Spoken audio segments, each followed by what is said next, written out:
análisis y la información en Contacto Directo. ¿Qué tal, Alfredo? Buen día, ¿cómo te va? Muy bien, Steffi, buenos días a ti, buenos días a todos. Si hubo o no un intento de golpe de Estado el 30 de septiembre del 2010 es cuestión de opiniones. Pero a partir de la afirmación del presidente Rafael Correa de que sí lo hubo, vamos a tratar de aterrizar en conclusiones concretas sobre la realidad política que hoy vive la República. Galo Mora, secretario ejecutivo de Alianza País. Buenos días, bienvenido a Contacto Directo. Buenos días, Alfredo, buenos días. Empecemos con lo que señaló al respecto el presidente de la República el sábado pasado. Veamos. Y esa es la nueva forma de conspirar, de dar golpes de Estado. Una sociedad como la ecuatoriana no va a resistir un golpe tradicional.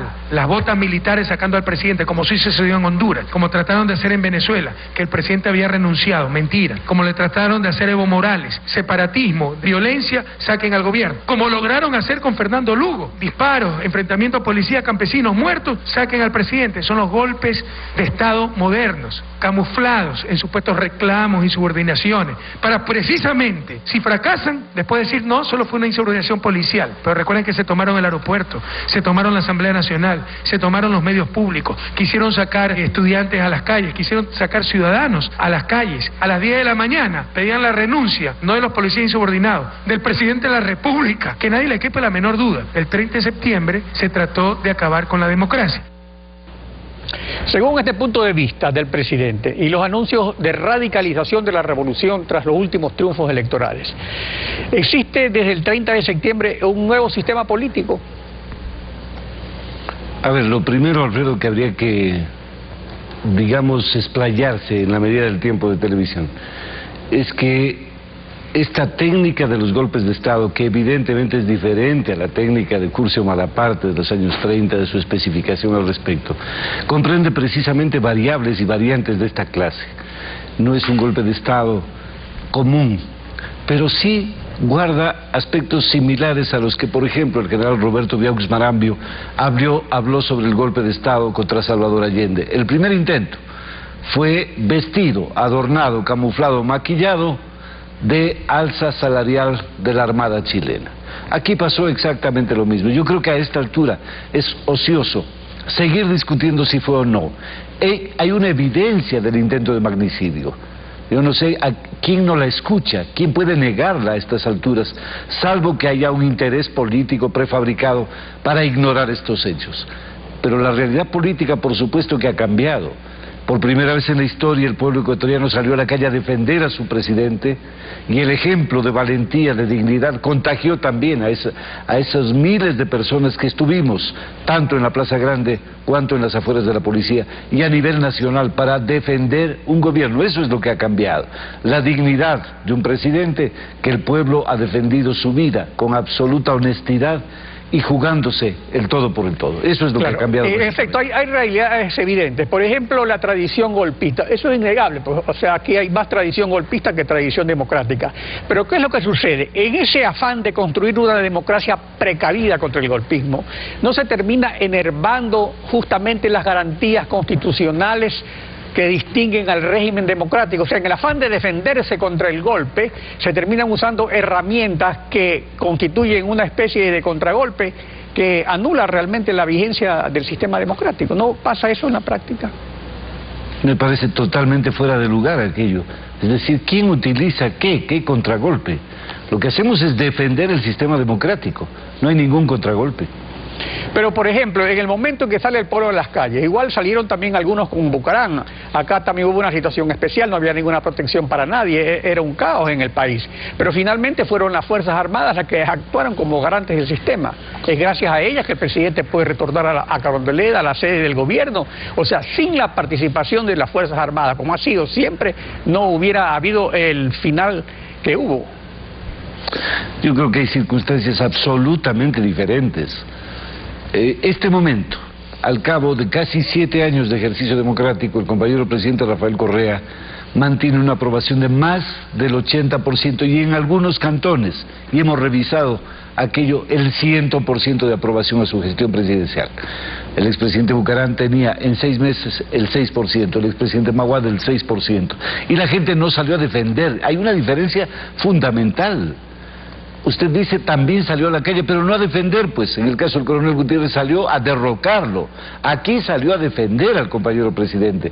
Pero yo creo que hay un elemento básico que debe ser analizado en la historia y que no debemos ser parte de esa historia perversa que ha tenido el Ecuador. Desde la muerte del mariscal Sucre, y yo le he dicho varias veces, hasta el 30 de septiembre, la columna vertebral de la injusticia en el Ecuador se llama impunidad, y no se puede seguir pensando en que no se esclarezcan los hechos, que siempre haya un manto de sombra y de olvido. Eso no es posible en el caso de Alfaro, en el caso de Andrade, en el caso de Cristóbal Ojeda Dávila, en el caso de los muertos de Guayaquil. Pero eso no ha cambiado, Galo Mora. Fíjese usted, ahora han pasado 3 años y todavía no hay un culpable de las muertes lamentables que ocurrieron. Los familiares ahí están pidiendo justicia todavía, son 3 años. No son, pero estamos hablando exactamente de eso, de ese reclamo fundamental que el Ecuador requiere, demanda, y que no se aúpe. Aquí se ha declarado mediáticamente a muchos de los responsables de lo que sucedieron absolutamente libres de toda culpa. Al coronel César Carrión se lo declaró libre de toda culpa por parte del diario El Universo y por varios medios. Y no tiene ninguna vergüenza ni pudor ese coronel Carrión en asomar anteayer en el Twitter de Álvaro Uribe Vélez en la reunión de la Asociación de Industriales de Latinoamérica bajo el titular de un gran demócrata perseguido, algo así que le pone Uribe. Es decir, esas son las muestras evidentes ahí está, de que el manto del olvido... Que ahí es, el que declara inocente es un juez realmente. Entonces, ¿qué es lo que pasa? Es lo que yo llamo... No es un juez realmente. Precavida. Usted afirmó aquí hace algunos meses que la clásica separación de funciones del régimen democrático inspirada en el pensamiento de Montesquieu es cosa del pasado y que no esté escrita en piedra. ¿Es eso lo que actualmente existe como régimen político vigente en el país, un poder político donde la separación de funciones es cosa del pasado, concentrado en un solo poder todas las funciones? A ver, yo creo que hay que profundizar un poquito más y hacer ejercicios intelectuales que nos liberen de esta pereza mental de pensar y reflexionar. He dicho algo absolutamente consecuente, incluso con el pensamiento de los más grandes teóricos constitucionalistas y civiles del Ecuador. El primero, Vicente Rocafuerte, y yo creo que vale la pena que la gente vuelva a leer un poquito. Vicente Rocafuerte lo que dice sobre Montesquieu es que ese pensamiento iluminado, para su tiempo, ya no tenía mayor sentido, porque había escrito lo que había sucedido y no lo que podía suceder, nunca escribió en un canon del deber ser. A eso nos referimos. Pero aquí parecería ser que no hay cómo reflexionar ni pensar. No sé cómo reflexionar, uno pasa a ser cuidado. Por eso le vuelvo a tratar el tema, porque justamente hay que reflexionar sobre esos puntos. Ahora, el problema radica es en que esta separación de funciones está ordenada en la Constitución aprobada por el pueblo soberano en referéndum. Entonces, ese ya es el problema, no es solamente la opinión de Montesquieu. Entonces, ¿qué clase de régimen político es el que está vigente en el Ecuador, cuando en la práctica se ve que hay unos ciertos desajustes justamente producidos por las situaciones que se vivieron el 30 de septiembre. O sea, el 30 de septiembre es una crisis institucional, las instituciones fueron golpeadas y contragolpeadas de todos lados. Entonces, ¿cuál es el resultado de eso? ¿Qué clase de democracia se está construyendo para precaverla contra el golpe? ¿No se está constituyendo más bien una democracia ficticia? Aquí la más importante democracia que se ha construido en los últimos, yo diría en el último siglo y medio, es precisamente la que hoy vivimos. La democracia, además del derecho al sufragio, de esa libre concurrencia, es la participación popular, el ejercicio de ese poder popular que hoy por fin se constituye. Y si no, habría que preguntarse algo. ¿Es que acaso ese 70, 80 y 90% y hasta 100% en varios cantones que apoya la gestión del compañero presidente están obnubilados, locos, demenciales? ¿Qué es lo que están? O al final informados, involucrados en la práctica política. Esa es la democracia absolutamente distinta. Esta democracia real que estamos viviendo desde hace 7 años en el Ecuador. Claro, pero ahí, por ejemplo, también es interesante otro punto de reflexión. La izquierda siempre ha sostenido, y con razón, que la democracia representativa es una democracia formal porque es una democracia electoral. Entonces ahora de alguna forma estamos viviendo una democracia electoral. Ahora es cierto que es obligación de todo gobierno responsable asegurar la estabilidad del régimen político mediante los mecanismos que establece la Constitución. Pero después del 30S se observa una estabilidad que no está en esa línea. Eso no lo ha señalado la oposición, sino colaboradores de la revolución como Baltasar Garzón, veedor internacional para la reestructuración de la justicia respecto a la criminalización de la protesta social, el Tribunal Ético formado por ex integrantes de la Comisión de la Verdad como Julio César Trujillo y el Simonje. O sea, no es la derecha, ni el imperio, ni la partidocracia que lo dicen. Entonces, para la Revolución Ciudadana, el fin justifica los medios. No se puede acabar así con la vigencia de la democracia verdadera, no con la democracia electoral.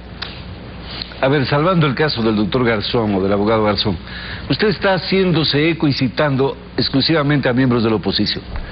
Así que así me parece interesante que vayamos construyendo un discurso reflexivo sobre lo que significa en el siglo XXI ser democrático y el vivir la democracia. Aquí lo que se está construyendo es el mayor proceso de participación de los últimos años, el más grande desde el regreso a la democracia. Pero yo creo que aquí es fundamental también observar a profundidad lo que le estaba diciendo yo, la cadena de impunidad que a lo largo de la historia ha tejido un manto de olvido sobre todos los responsables absolutos. ¿Qué es lo que hizo Sociedad Patriótica en torno a ese 30 de septiembre? ¿Cuál fue la actuación del Movimiento Popular Democrático asusando su máximo líder desde una camioneta de la policía? ¿Era casualidad? Todo aquello fue casualidad. ¿Por qué no pensamos en aquello? El país entero se ha dado cuenta de que eso fue un golpe de Estado y un intento de magnicidio. Se dieron cuenta todos los presidentes de América Latina, y no precisamente los de izquierda. Alan García y el presidente Santos cerraron la frontera diciendo expresamente ni una gota de oxígeno al golpismo. Pero eso, sin embargo, pasa o pretende ser ignorado. Es realmente trágico, una tragedia de la sensibilidad democrática del país, que todavía haya voces que no se hayan dado cuenta o que quieran aupar ese manto de olvido. Eso es lo que no se puede permitir. Esta es la posición de Galo Mora, secretario ejecutivo de Alianza País. Gracias por su participación en Contacto Directo.